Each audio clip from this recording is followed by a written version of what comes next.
రాజశేఖర రెడ్డి గారి దగ్గర నుంచి కూడా నాకు బాగా తెలుసు అన్ని విషయాలు. నేను మీతో మాట్లాడతాను, నాకు అవకాశం ఇవ్వండి గట్టిగా అని అడిగితే సరే నేను కూడా కాదనల్లా. సో సీమరాజా గారిని రమ్మని చెప్పాను. ప్రస్తుతం సీమరాజా గారిని ఎదురుగుండా ఉన్నారు. నమస్తే సీమరాజా గారు. నమస్తేనా.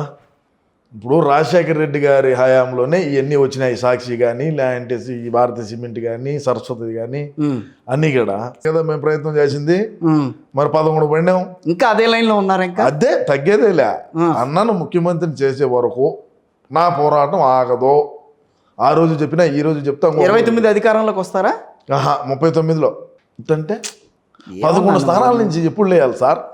0 నుంచి పైకి లేచిన వాళ్ళు కూడా ఉన్నారు చాలా మంది. సరేలే నా చూద్దాంలే. ఆ రోజు నాకు తెలీదా మా పార్టీలో ఉండేవాడికి మేము ఏ విధంగా మేము చేసిన పనులు ఏంది, ప్రస్తుతం ఏ విధంగా పనులు చేస్తున్నాము ఏందనేది. మా పార్టీ వైఎస్ఆర్ కాంగ్రెస్ పార్టీ అంతర్జాతీయ ప్రతినిధి, ప్రధాన కార్యదర్శి. ప్రధాన కార్యదర్శి, సారీ సబ్జెక్టు కరెక్షన్. సో దాన్ని ఇంకా కంటిన్యూ చేసుకుంటూనే ఉన్నారా? అంతే, కంటిన్యూవే కదా. నెలవారీ ఎంత ఇస్తున్నారు జగన్మోహన్ గారు? అన్న దగ్గర నేను ఏ పొద్దుైనా ₹1 తీసుకోవాలంటే ఒకటి. గవర్నమెంట్లో కూడా రచ్చరచ్చ అవుతుంది వ్యవహారం. మా పార్టీలోనే ఇప్పుడు మాకే ఉన్నాయి పోట్లాట్లు. ఏమున్నాయంటే నిన్న కాక మొన్న వచ్చిన వాళ్ళకి అధికార ప్రతినిధి తీసినారే మాకేమీ లేదే అని చెప్పి కొంతమంది సస్పెండ్, అదే కొంతమంది రాజీనామా చేసినారు. అవును. చాలా మంది అన్న దగ్గర లబ్ధి పొందిన వాళ్ళు ఎవరు కూడా బయటకు వచ్చి ఎవరు మాట్లాడాల. గతంలో మంత్రులుగా చేసిన వాళ్ళు అదేంటి లబ్ధి పొందిన వాళ్ళే బయటకు వెళ్ళిపోతున్నారని చెప్పి మాట్లాడుతున్నారు. అదే నేనంటుంది. వాళ్ళు అన్నకి డ్యామేజ్ జరుగుతూ ఉంటే వచ్చి ప్రెస్ మీట్ పెట్టలా మాట్లాడాల. అవును. అన్న దగ్గర ఏ విధంగా లబ్ధి పొందినారు, వాళ్ళు మంత్రులుగా చేసినారు, కావాల్సినంత తిన్నారు. ఆ నియోజకవర్గంలో ఏం వనరులు ఉన్నాయో వాటి అన్నింటిలో అన్నగడ వాటా ఇచ్చినారు. అంతా బాగానే ఉన్నది. ఈ రోజు ఇప్పుడు గవర్నమెంట్లో కూడా రచ్చరచ్చ అవుతుంది వ్యవహారం. మా పార్టీలోనే ఇప్పుడు మాకే ఉన్నాయి పోట్లాట్లు. ఏమున్నాయంటే నిన్న కాక మొన్న వచ్చిన వాళ్ళకి అధికార ప్రతినిధి తీసినారే మాకేమీ లేదే అని చెప్పి కొంతమంది సస్పెండ్, అదే కొంతమంది రాజీనామా చేసినారు. అవును. చాలా మంది అన్న దగ్గర లబ్ధి పొందిన వాళ్ళు ఎవరు కూడా బయటకు వచ్చి ఎవరు మాట్లాడాల. గతంలో మంత్రులుగా చేసిన వాళ్ళు అదేంటి లబ్ధి పొందిన వాళ్ళే బయటకు వెళ్ళిపోతున్నారని చెప్పి మాట్లాడుతున్నారు. అదే నేనంటుంది. వాళ్ళు అన్నకి డ్యామేజ్ జరుగుతూ ఉంటే వచ్చి ప్రెస్ మీట్ పెట్టలా మాట్లాడాల. అవును. అన్న దగ్గర ఏ విధంగా లబ్ధి పొందినారు, వాళ్ళు మంత్రులుగా చేసినారు, కావాల్సినంత తిన్నారు. ఆ నియోజకవర్గంలో ఏం వనరులు ఉన్నాయో వాటి అన్నింటిలో అన్నగడ వాటా ఇచ్చినారు. అంతా బాగానే ఉన్నది. ఈ రోజు ఎవడు దేకేవాడు లేడు కదా. ఓకే. ఈరోజు ఎవడు దేకుతారు, ఎవడు మాట్లాడాల. బయటకు వచ్చి అన్న ఒకడే తిరుగుతున్నాడు. అట్టుంటుంది పరిస్థితులు. ఎప్పుడు కూడా ఒకటేగా ఉండవు. మనమేమంటే 30 సంవత్సరాల అధికారంలో మనమే ఉంటామని మనం ఆశపడటం ఒకటి, రాష్ట్ర ప్రజానికం అంతా కూడా ఉండేదంతా ఆయన చేతుల్లో యాడిచ్చినాడు స్వామి. అదేనా ఒక 24లో ఆయన అధికారం 24 ఏదైతే ఆయనకున్న ఆస్తికి సంబంధించి అఫిడవిట్లో ఎంత చెప్పాడు ఆయన? 650 కోట్లు ఉన్నాయి నాకు అని చెప్పారు ఆయన. 650 కోట్లు. ఎలహంక ప్యాలెస్ అంజాచదు 20 ఎకరాలు ప్యాలెస్ లేవా, బైనింగ్ లేవా, అవన్నీ చెప్తాం. నేను చెప్పేది కాదు ఇదంతా. నిన్న మాట్లాడిన వాళ్ళు చెప్పారు. అది చెప్పింది అదే. నిన్న మాట్లాడిన వాళ్ళు చెప్తారు 650 కోట్లే అన్న దగ్గర ఉండేది. మిగతాదంతా ఎట్టపోయింది? 16 నెలలు జైల్లో ఎందుకున్నాడో ఈడీ ఇప్పుడు అన్ని కూడా అటాచ్ చేసేసుకుంది కదా. ఆయన ఆస్తులంతా ఎక్కడి నుంచి డబ్బులు తీసుకొచ్చి ఇస్తాడు ఆవిడకి? అంటే ఇప్పుడు నేను చెప్పేది మీకు అర్థం కాల. నేనేం చెప్తున్నానంటే అటాచ్మెంట్ అనేది జరగలేదంటారా? ఏది తర్వాత ఎందుకు వచ్చినాయి అన్నకు ఏంటంటే కొద్దిగా డబ్బులు ఇయ్యడు అనేది నాకు తెలుసు. అది రాజకీయం అవుతుంది. ఎందుకని చేసుకుంటున్నాడు జగన్ అన్న మాదిరి. ఆయన ఎందుకు చేసుకుంటాడు? ఆయన ఏదో చెప్పాడు బయటికి, ఇదిగో ఇట్లా ఇచ్చాను, నేను ఇట్లా సమసిపోయే విధంగా నేను ప్రయత్నం చేశానని చెప్పారు. తర్వాత రకరకాలుగా మాట్లాడుతున్నారు కదా బయట కదా. మాట్లాడినారు అప్పుడు ప్రతిపక్షంలో ఉన్నటువంటి చంద్రబాబు నాయుడు గారి కుటుంబంలో వాళ్ళని ఏ విధంగా మాట్లాడినారు. వైఎస్ఆర్సీపీ కాంగ్రెస్ పార్టీలో ఉండేటువంటి అందరూ కాంగ్రెస్ లేకపోయినా కూడా నిజంగా వెళ్తారా అట్లా? ఆ పరిస్థితి ఉండదు కిషోర్ అన్న. ఎందుకు? వెళ్ళిన రోజు ఓపెన్ సీక్రెట్. అది వెళ్ళిన రోజు మళ్ళా నేను మీకు ఫోన్ చేసి చెప్తా, చూసావా నేను ఆ రోజు చెప్పినాను అని. జస్ట్ వెయిట్ చేయండి కొద్ది రోజులు. ఎన్నాళ్ళు అంటే నా చేతిలో ఉన్నదేవయ్యా. వెళ్ళిపోతారంటావు అయితే? ఖాళీ ఒక్క వైఎస్ జగన్మోహన్ రెడ్డి గారు సీమరాజా వీళ్ళిద్దరే ఉంటారా? సజ్జలు ఉంటాడు. అదేంటి మళ్ళీ ఆయన ఎందుకు? ఆయన కూడా వెళ్ళాలి. సలహాలు ఇద్దా అవులే, సలహాలు ఇచ్చే నాకు ఇచ్చారు కదా నేల. నేను ఒప్పుకోను ఆ మాట అంటే. ఓకే, మీరు ఆ మాట అంటే నేను ఒప్పుకోను.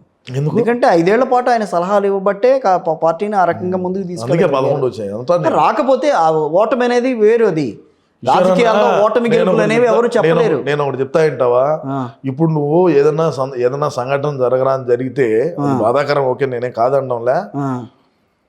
జగన్మోహన్ రెడ్డి అన్న ఇంటి దగ్గర ఒక దళిత మహిళని గంజాయి మత్తులో ఉన్నటువంటి రౌడీ మోపులు ఆవిడను హత్య చేయొచ్చే ఏమన్నా దాని గురించి ఏమన్నా ఆడికి బయటకు పోయి ఏమన్నా మాట్లాడినాడా? అదే మెయిన్ డ్యామేజ్ ఏంటంటే రాష్ట్రంలో ఎక్కడైనా మేము పర్యటన చేస్తే అక్కడికి పోవాలంటే 5-6 కిలోమీటర్లకు హెలికాప్టర్లు వేసుకొని పోయింది ఒక దరిద్రం అయితే, రాష్ట్రంలో ప్రజలు లేకపోయి రాష్ట్రంలో ఉండేటువంటి ప్రజలు ఎటువంటి సమస్యలు ఎదుర్కొంటున్నారు, వాళ్ళకు మౌలిక సదుపాయాలు ఏం కావాలా, ఏంది కథ అని చెప్పి దగ్గరికి పోయి మాట్లాడినావా ఏ రోజైనా నువ్వు 5 ఏళ్లలో? కనీసం శాసనసభ్యులతో అయినా మాట్లాడినావా? మాట్లాడుతున్నాడు. ఇప్పుడు మాట్లాడితే ఏమవసరం, ఇప్పుడు మాట్లాడినాక ఏమవసరం అంట అని అంత జరిగిపోయినాక అప్పుడు జ్ఞానోదయం అయితే ఇప్పుడు మాట్లాడతావు. అప్పుడు నువ్వు మాట్లాడి ప్రజల్లో కనీసం మన పులివెందుల్లో కూడా పూలంగల కాడించి బార్గేడ్లు పరదాపట్లు పోలీసు వాళ్ళని పెట్టుకొని పోయినటువంటి వ్యక్తులు మనం రాష్ట్రంలో ఏ విధంగా ప్రజలు నిన్ను నమ్ముతారు? అందులోనూ అదే టైంలోనే షర్మిల తెలంగాణలో పార్టీ పెట్టడం ఒకటి, ఆడ పార్టీ పెట్టింది, సొంత చెల్లె పార్టీ పెట్టింది అన్నకు అగెనిస్ట్గా. అన్న కోసం ఆ విధంగా పనిచేసినటువంటి వ్యక్తి అన్న ఏదన్నా దగ్గర పెట్టుకొని మంచిగా చూసుకుంటే ఈ బుద్ధ ఆమె ఎందుకు పోతుంది అనేది ఒకటి. ఇచ్చిన హామీలు మెగా డిఎస్సి అని, సంవత్సరం జాబ్ క్యాలెండర్ వదులుతామని, సిపిఎస్ వారానికి రద్దని, సంపూర్ణ మద్యపాన నిషేధం చేసినాకనే ఓట్లు అడగండి అని, ముస్లిం సోదరులకి అందరికీ ఇస్లామిక్ బ్యాంకులు పెట్టి 5 లక్షల రుణాలు ఇస్తామని చెప్పి, ఉద్యోగులు ఒక ఉద్యోగం నేను ఇచ్చినావా మేము అధికారంలోకి వచ్చిన తర్వాత 5 ఏళ్ళలో 2019 నుంచి 24 వరకు ఒక్క ఉపాధ్యాయుడికి ఉద్యోగం ఇచ్చినామని. సరే, ఇవన్నీ జరిగిపోయినవి నేను చెప్తాను అదే. అవును, ఇటాటి అన్ని కారణాలు ఎవరంటే ఈ సలహాదారులే కదా, వీళ్ళు చెప్పొచ్చు కదా మనం ఇచ్చిన హామీలు మనం ప్రజల్లోకి ఏ మొహం పెట్టుకొని పోవాలి ఇప్పుడు అని చెప్పి వీళ్ళు చెప్పొచ్చు కదా. ఉండేది ఎందుకు పెరగనా, నెలకు 3 లక్షల జీతం తీసుకొని తిరగనా కారుల్లో, ప్రభుత్వ ధనాన్ని అంతా లూటీ చేయనా, ఎందుకున్నారు అని అదే నా ప్రశ్న. ఇంకా సిస్టమ్ అయితే మారలేదు, వైఎస్ఆర్సీపీలో ఉంటారు, మారలా ఇంకా. కానీ ఒక్క మాట అడుగుతాను ఖచ్చితంగా. ఇప్పుడు అన్ని కుటుంబాల్లో అందరూ కూడా అన్న అయితే గనక చెల్లెలకి వాటా అని అంటారు. సో అన్ని కుటుంబాల్లో అలాంటి పద్ధతులు నడుస్తున్నాయా? షర్మిల బయటకు వచ్చి మాట్లాడిందనా? అవును. ఇటు జగనన్న బయటకు వచ్చి మాట్లాడినాడు. ఇంట్లో వ్యవహారాన్ని చక్కదిద్దుకోలేకున్నాడు జగనన్న. ఇంకా రాష్ట్రంలో ఉండేటువంటి మహిళలకు ఏం చేస్తాడు? చేశాడుగా 5 ఏళ్ళు. అందుకే కదా పథకం ఇచ్చాడు ఆయన. అందుకే కదా 11 వచ్చినాయి. అందుకే కదా 11 వచ్చింది అన్న. అన్ని చేపెట్టే 11 వచ్చింది, బట్టలు మొత్తం పెట్టి. అదేంది మీరు దాన్ని సమర్థించుకుంటున్నారు, ఆ రకంగా సమర్థించుకుంటున్నారు. ఏ రకంగా? 11 అందుకే ఇచ్చారని చెప్పి మాట్లాడుతున్నారు మీరంతా. అసలు 11 రావడానికి గల కారణం ఏంటి వెనకాల? మీకు అనేది మీకు కూడా చూస్తుంటారుగా మీడియాలో, ఈవీఎంలు ఇవన్నీ బయటకు వస్తున్నాయి కదా. మనం 151 గెలిచినప్పుడా? మనం 151 గెలిచినప్పుడా? అదేంటి 151 గెలిచినప్పుడు అందరూ మాట్లాడారు ఈవీఎంలు ప్రాబ్లం ఉందని చెప్పి. అప్పుడు మాట్లాడారు తప్పేం లేదు. ఇప్పుడు మాట్లాడారు, సరిపోయింది అడిగి. అంతేనంటారా? నిజంగా ప్రజల తీర్పే 11 అని అంటారా? 11 ప్రజలు తీర్పే. మేము నవరత్నాలు ఇచ్చినాం కాబట్టి 9 వస్తాయనుకున్నాంయా, కానీ ఇంకా రాష్ట్ర ప్రజలు 2 ఎక్స్ట్రా ఇచ్చారు. మరి 1,31,00,000 మంది ఉన్నారట ఆయన వెనకాల, ఇప్పటికీ నడుస్తున్నారట ఆయన వెనకాల. ఇప్పుడు ఆయన నిన్న బద్వేలు అటువైపు గుంటూరు వెళ్ళినప్పుడు ఆయనకు అంత రెస్పాన్స్ ఎక్కడి నుంచి వచ్చింది? మరి ఎక్కడి నుంచి వచ్చింది? ప్రజల్లో నుంచే కదా. డబ్బులు ఇచ్చి ఒక బిర్యానీ పొట్లు. మీరు కూడా డబ్బులు ఇచ్చే ఉన్నారా మరి ఆఫీస్ ఇక్కడ? మీరు అట్లాగే తిరుగుతున్నారా వైఎస్ఆర్సీపీలో? అన్న మీద అభిమానంతో తిరుగుతాయా? మీరైతే అభిమానంతో తిరగచ్చు, వాళ్ళంతా కూడా అభిమానంతో అభిమానంతో తిరుగుతా. అన్న కోసం నేను అన్నను ముఖ్యమంత్రి చేసుకునేదాకా నా పోరాటము. రెండోది ఏంటి అంటే ప్రజలు ఉన్నారు అంటున్నావు నువ్వు. ప్రజలు ఎట్టబినారు? ఆయన ఎక్కడికి వెళ్ళినా వస్తున్నారు ప్రజలు, వచ్చారు. అదే చెప్తున్నా కదా 500 బిర్యానీ పొట్లం అని. 500 బిర్యానీ పొట్లమే. సో జరిగింది ఏదో వెనకాల. సో దాంట్లో ఈ వ్యవహారంలో, ఆస్తి వ్యవహార పంపకాల వ్యవహారంలో ఏదో మతలబు జరిగింది కాబట్టే మీరు బయటకు వస్తున్నారు. అంతేనా? అంతే, వాస్తవం. ఏం చేస్తారు మరి చివరికి? దీన్ని ఎలా సమస్య చేస్తారు? అన్న నిర్ణయమే నా నిర్ణయం. అన్న ఏ నిర్ణయం తీసుకుంటాడో ఆలోచన చేయాలి. అదేంటి మీరు సలహా ఇవ్వట్లేదా? నేను సలహా ఇచ్చాను. ఏ సలహా ఇస్తారు? పోనీ ఒక సలహా ఇచ్చేసేస్తే వైబ్రెంట్ వాళ్ళు ఆ సలహా ఆయన దగ్గర చేరవేస్తారు. పోనీ సలహా ఏం లే, నాన్నగారు ఉన్నప్పుడు ఏ అయితే పరిశ్రమలు, ఏ అయితే ఫ్యాక్టరీలు, ఏదైతే సాక్షి ఛానళ్ళు, సాక్షి పత్రిక ఉన్నాయో వాటిలో వాటాలు ఇచ్చే సరిపోయి ఏమున్నది.